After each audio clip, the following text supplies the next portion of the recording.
Welcome to Cosmic Conscious Vibration, unlocking your inner universe with me, Reverend Dr. Kimmie and Dr. Pat. Are you on a personal journey of spiritual self-discovery? We provide practical ways to connect with your higher self to live a more meaningful life while deepening your connection to source consciousness. Learn the benefits of living a more mindful existence to reclaim your personal power. Join us as we explore insights to a deeper understanding of the nature of consciousness. Learn to listen better to your intuition and your heart's desires, putting you on a path of manifesting the life you are meant to live. The Cosmic Conscious Vibration Show is your catalyst for a consciousness revolution based on universal love and oneness. It all starts now. Yes, it does. Reverend Dr. Kimmie, look at this. Hello, Dr. Pat. This show. This is so important, the ego and mindfulness. And I mean, somewhere along the lines, the ego got a bad rap, but we need to straighten a few things out with that today, don't we? Yes. Yeah. It gets a bad rap because for one, pop culture definitely has a lot to do with that. We'll just say that right here. And yeah, it does. But now I don't have a really ginormous ego, but ego is also helpful. It's a matter of, are you going to control your ego or rein it in, or are you just going to go on autopilot and act out every egoic impulse, every fear, every worry, every scenario in your head? So if you are able to not do that and go within more, you will control the ego so it's working for you, not you working for it, basically. Yeah. And I love this show today because, part of this is beyond a conversation of how evil the ego is. Look, we need it. And sometimes we see it in some people more than others, but then we make a judgment about that. Right. But let's talk about the role that the ego does play, because it plays a very important one, either to help us or to our detriment. Right. Now, involves recognizing that the ego or the individual, sense of self-importance and separation from others, it's a construct of the mind, for one. But if you are in control of your ego, because you need to know, for example, I am light, I am God. All these things isn't important in the sense that you understand your connectedness to spirit, right? Yeah. Yes. But if you're like, I am the most beautiful thing on the planet and no one else, you're getting too full of yourself. You're getting too big for your britches, so to speak. I used to hear that all the time from Mama. Me too. Mama Doris. She would say to us girls, she'd say, y'all girls, you are getting too big for your britches and I am not buying you new underwear. So, exactly. And so, and even, with those type of sayings, that's our family, our elders who've been around the block trying to rein in and get that so you can have it work for you. Because you have to understand that you are important.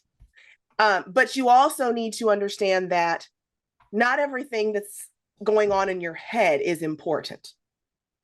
So when you are so attached to being above everyone else, you are actually, you're separating yourself from other people in a negative way. Yeah. Whereas if you want to separate yourself from people in a positive way, you're not really separating yourself. You're understanding that we're all connected. And you're understanding that what I have to do, what my mission is, what my journey is different from yours. And I'm important and you are important, but it all works together in the grand scheme of everything. Yeah. So we're all working together unwillingly sometimes, so. Yeah, I want to talk about this because let's just get into a deeper dive of this, especially when it comes to mindfulness. I don't want to confuse people. Confidence is not an over challenging ego. I just want to be very clear because this is sometimes confusing. I don't care like what you look at. You may look at some very confident people in business. And I will say women run into a problem with this, especially with other women, because confident women, and yes, I'm going to make a global statement right now, but don't email me. Don't email me on this. Okay. This is a fact. We know this. Go back and read Backlash by Susan Faludi, and you'll hear the whole story. But here's what happens. And it happens in different ethnicities in different ways. But when women show up positively, confidently, however you want to call it, there's something that goes on where we look at that and we say, she is so full of ourselves. Here's what I want you to know. I want to thank Caitlin Clark, basketball player, for changing the dime on this and showing us what confidence looks like. And all of these other women that got drafted in the women's basketball league. What are we seeing now more? What are we honoring more? And what are we looking at? Because this is a very important role of an ego. I don't know about you. I play a sport, and if I don't show up confidently, I'm going to tell you I am milquetoast to my opponent. Right. And with women, it's a societal thing too. We are told to be seen and not heard growing up, and especially older generations, not so much as now, but we've got that in the back of our head. And our ego is also fed by the belief systems that we are absorbed as we grow up. So even if we're not, it's like that imposter syndrome. A lot of them have imposter syndrome. They can have degree after degree and have all the smarts in the world and get in a room with a bunch of people and feel small. Yeah. And then if they do feel confident, like you said, have that confidence, like I know my stuff. I can say what I need to say and they're going to listen. The backlash to people who like men or even other women who fall into that bashful, like don't want to be confident category, they look at it as, oh, she's just full of ego. And that's not true. To be fair, the people that you see that have tons of false bravado and confidence probably are the most insecure people you will ever meet. Please say it again. False bravado. Yeah. False. See, we're not talking about Cesar Millan when he talks about calm confidence, or Sarah Main, who talks about conscious confidence. We're not talking about that. But we get that confused with ego. And let's try not to confuse it. The ego has a role which enables us, right? Reverend Doctor, it enables us to stand in the truth of who we are. Yes. You have to stand in the truth of who you are. You can't be off your authentic self if you're too busy worried about the next person or what they feel about you or how they take what you say, because that's a perception. You're letting your mind make a perception that they're thinking about you before anything even happened in those situations. And, it's a fear of insufficiency, It is. And it gets this bad rap because, people just think, okay, they're confident and it over. But like I said, false bravado. If you are overconfident, 9 times out of 10, you are, faking it till you make it is one thing. But there are people that are, a little bit too on the scale and too on the nose. But when you have the right amount of confidence in yourself and you've done the work to get in touch with who you truly are, you're in touch with your higher self, you've contemplated things, you've done the soul searching, and you get to a place where you know who you truly are, and then people are, scared to express who they truly are. Don't be scared of that. That is the confidence you need to succeed in life. You need that, because if you're not going to believe in yourself, who's going to believe in you? You know? So, yeah. Well, let's talk about the tag team that we don't talk about a lot. Ego development and spiritual development. You see, we don't talk about these two beautiful sisters working together. When they work together, ego development and spiritual development, it's almost as if, from where you sit, I want to ask you, it's almost as if they can't be without the other for balance, No, right? no. And what do I mean by that? We've heard the term spiritual bypass, Oh, where everything, it's all good, everything's all good. Oh, really? The car is like on your foot right now. Yes, it's all good. And the ego says, hello, tell them to back the car up.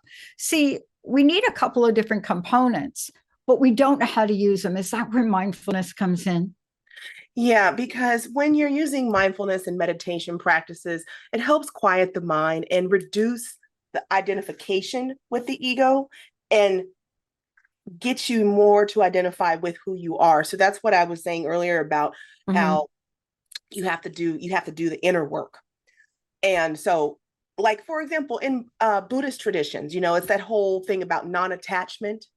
You don't need to be attached. Nothing is permanent. Nothing has permanence.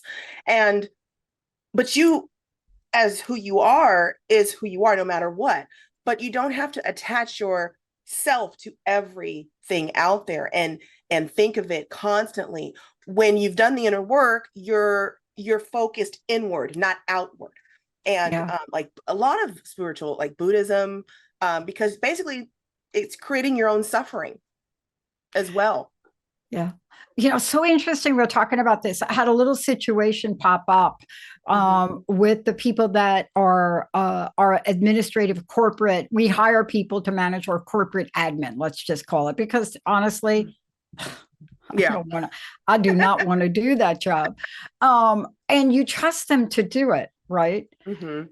But when something goes wrong, and this is what I want to ask you about, fear can fuel a very frustrated and fanatical ego, can't it?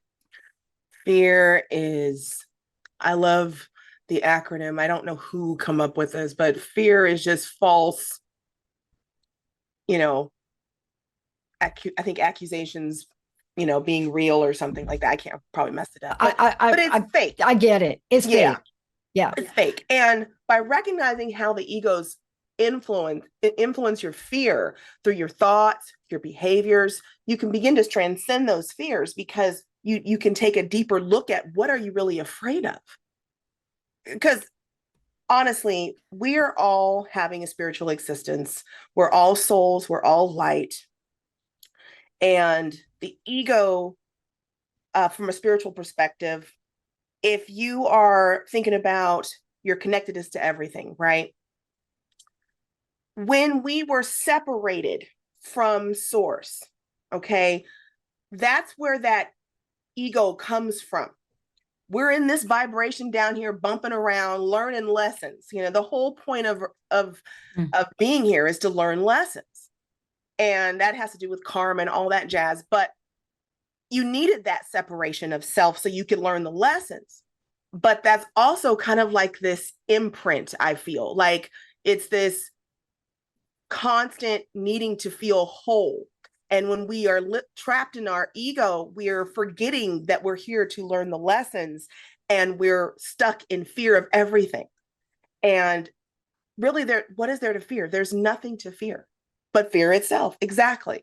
So I you love have to that you're dissolve talking that. about this. Look, I love that you're talking about this. If you look at my back wall, I'm not sure how much the audience is going to see, but if you look at my back wall, you'll see a couple of things. Like right behind me, that's a beautiful watercolor painting that my acupuncturist's mom created for me.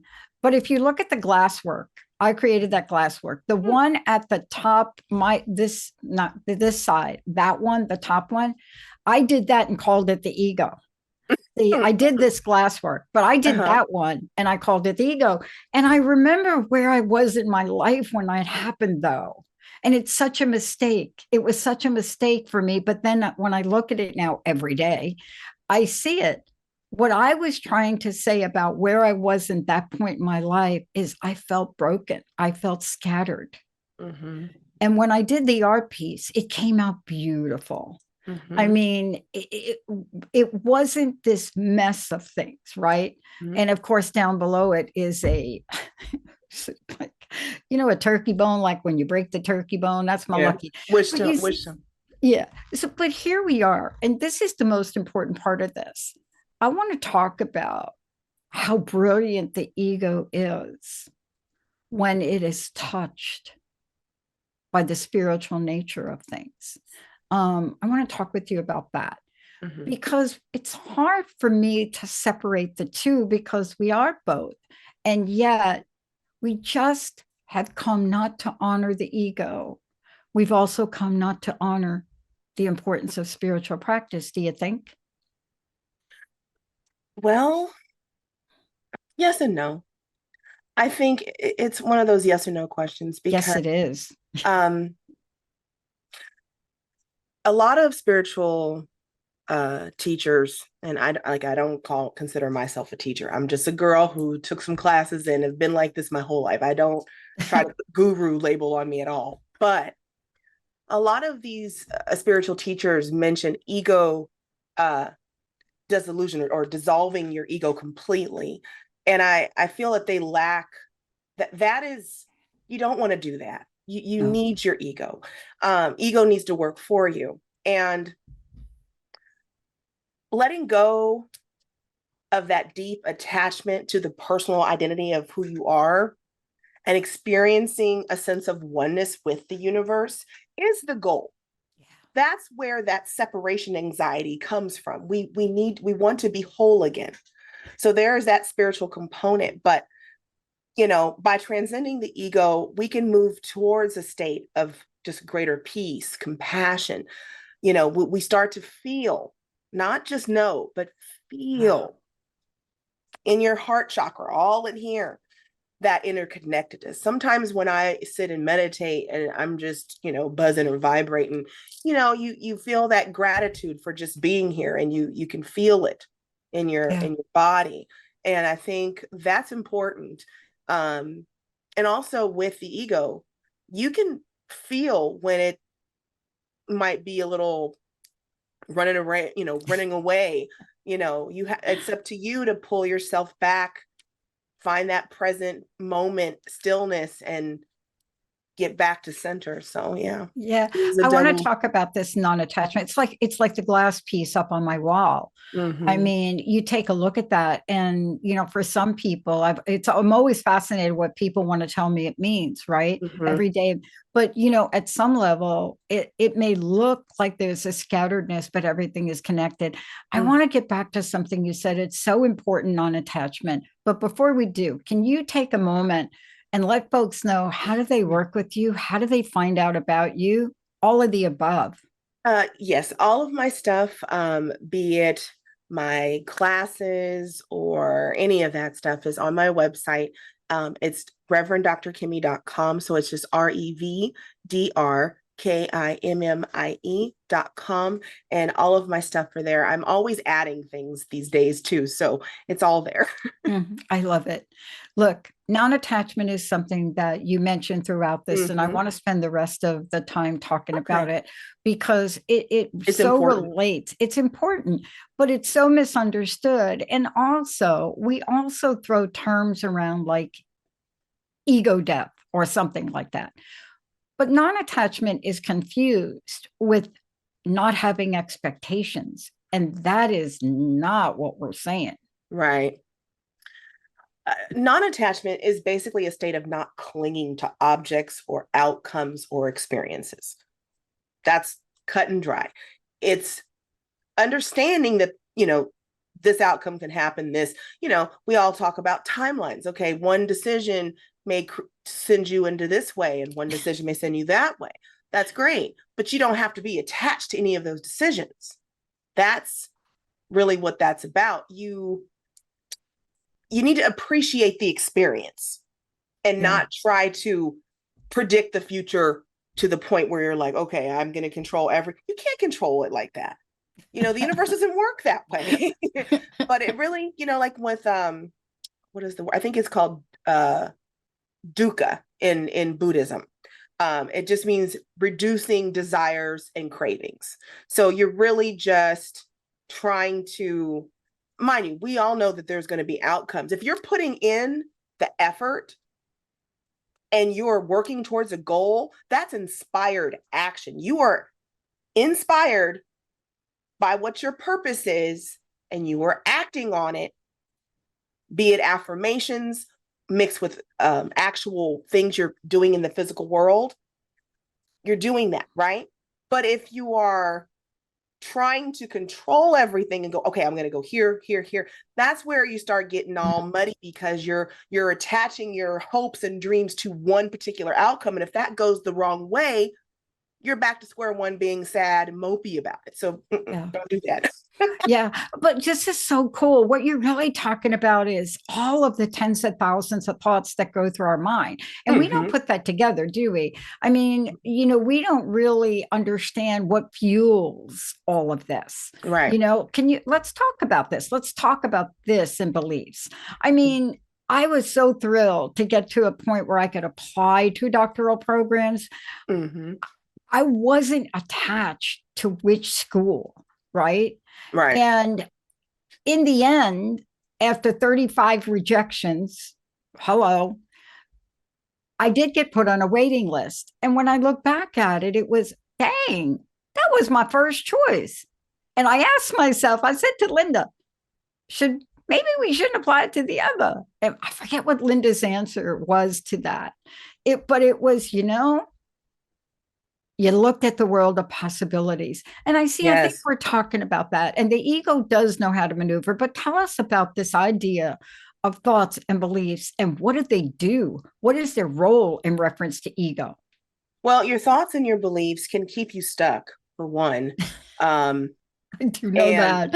Right? They can keep you stuck. And when it comes down to your ego, there's a lot of fear that could be in that. Like, if you would have been fearful of even pursuing the doctorate, you would have been frozen in that fear, and your ego would just help you, because your ego also has that mechanism built in, and just like our beliefs and everything, of self-preservation.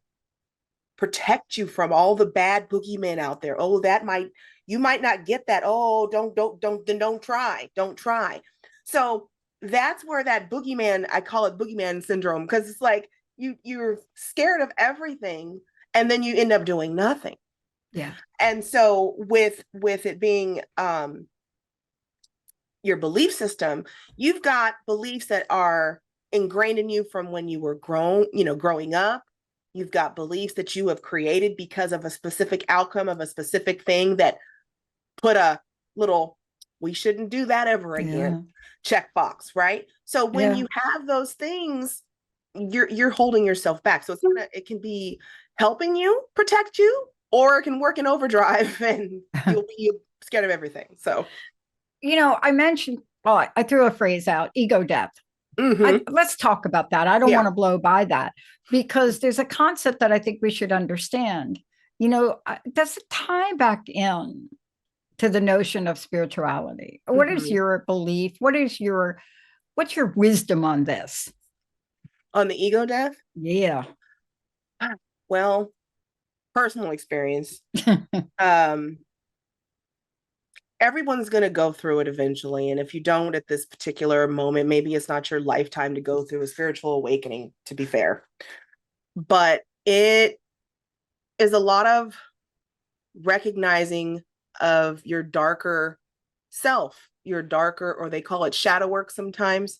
A lot of times it's a recognition of recognizing things that are affecting you that you don't really know are affecting you until you do the contemplation and the work to figure it out. So yes, there is a little bit of an ego death, because you can go from an inflated ego or an overpronounced ego, and you kind of working inner outer. So you're like, okay, so this is what's happening.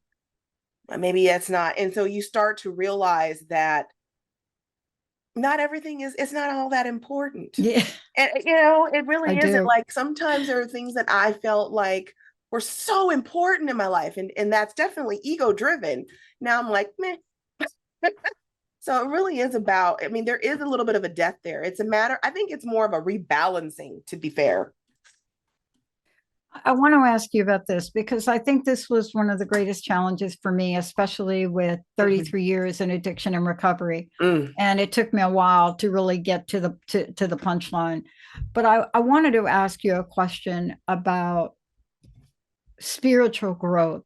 mhm. And I think this is the question that I want to ask. I want to know how the ego either supports our spiritual growth or may get in the way, because Oh, I think this is so important to really bring to the surface here before the show ends. yeah. Well, basically, achieving a balance between a healthy ego and the pursuit of like unity consciousness, for example, it involves integrating the strengths of the individuality of you with the wisdom of the interconnectedness of everything, right? That awareness, right? So when you are fostering a more conscious and harmonious relationship between the self and the universe, I feel like just myself, I feel like it kind of balances itself out on its own. It because you start to realize things that you wouldn't have realized them unless you just Yeah. stop and moment and look and think and listen to your soul. Yeah. So yeah, it's really a balancing act. Well, I mean, I think for everyone listening, we have to understand the consciousness path here and the Mhm, unity consciousness path. mhm, The other day I got asked, well, I didn't get asked, I had a comment made. I was out at an event and I was speaking at an event and we were talking about our vision to grow the network and what our plan was, concrete plans. mhm. Somebody walked up at the end and said, how is it phrased? Aren't aren't you all enough the way you are? Okay, we could do a show on that. We our next show needs to be about aren't you like enough the way you are? And I just looked at it, I said, what would it mean? I mean, do you really need to grow and put the addiction channel and this channel up? And I said, I'm being guided. My whole team is being guided. And when I'm guided by a power, whatever you want to call it, power greater than Mhm. yourself, the God of my understanding, it doesn't matter. But when Right. you're guided or when I'm guided, this is what I said to the person. When I'm guided, I've learned in my life to follow it because when I have Yeah. not followed that guidance, I ended up in a gutter in Providence on Cape Cod. And I said, I am not repeating that. But you see, let's Mhm. talk about that unity consciousness and what it beckons us to do. Well, unity consciousness really is a matter of understanding the interconnected of everything. And I mean, spiritual growth often involves transcending the limitations imposed by the ego. So your ego is putting kind of a all stop in there, right? And you don't want that. You want to be able to be liberated, and following your intuition is key. Like you said, you're being guided. It doesn't matter what you call it, you're still following your internal guidance system. Yes. So, with that being said, it's like it's so important to understand that. And once you get that and you start to feel that and you Yep. listen to that, you're all good. Oh, well, that says it all. Reverend Dr. Kimmie, please, one more time, website. And I have a funny feeling we're going to do the Not Enough show next. Not enough, right? How do um, we find out about you? Yes. It's reverendrkimmie.com. So REVDRKIMMIE.com. Thank you so much for today. Thank you for helping us understand this.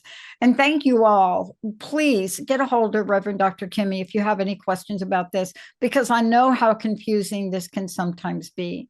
And for all of you out there, understand that you, as well as Dr. Kimmie and I, we have the ability to be guided. We'll see you next time.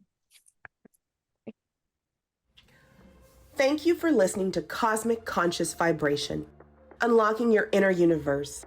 I'm Dr. Kimmie, and along with Dr. Pat, we have been discussing the nature of consciousness for ways to deepen your connection to Source. Join us on the second Tuesday of each month at 11 a.m. Pacific Time on Transformation Talk Radio, as we provide the information to assist you on your personal spiritual journey. You play an important role in the interconnectedness of all things. For more information on the benefits of living a more mindful existence, please visit www.revdrkimmie.com. That's ReverendDrKimmie.com.